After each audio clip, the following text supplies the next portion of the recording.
राजा तरी आपले पोरं दाढी वाढवतात, कपाळाला चंद्रकोर लावतात, गाडीवर आपण छावा असं टाकतो.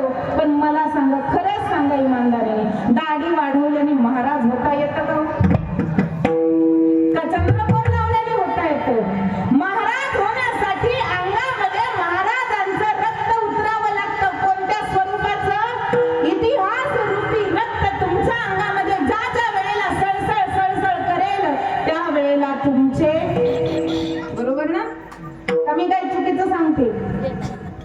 आपलं कसं आहे, 2 दिवस कसा तरी सत्ता पार पाडायचा, कसं तरी कसं करून. त्याच्यात प्रेम कमी आणि त्याच्यामध्ये व्यवहार जास्त आहे. जर महाराजांनी व्यवहार ध्यानात ठेवला असता तर 35 वर्ष घोड्यावर पळाला नसता माझा राजा. 21 वर्षाच्या वयामध्ये स्वतःच्या अंगाची कातडी काढून दिली नसती संभाजी राजाने. स्वीकारला असता धर्म आणि गेले असते, बरोबर ना? काय नसतं मिळालं? पायाची हाताची नख उपटू दिली नसती, चामडी लोळू दिली नसती, पण धर्मासाठी झुंजावे, झुंजून अवघ्यासी मारावे, मारिता मारिता घ्यावे राज्य आपले. हे शिकवणारे रामदास स्वामी त्या संभाजी राजांना ते म्हणतात, धर्म बडवावा की बुडवावा, मुलुख बडवावा की बुडवावा, धर्म संस्थापनेसाठी. आणि आपले पोरं फक्त, आपली जर एखादी लेखबाळ गेली तर फक्त आपण आंदोलन करतो.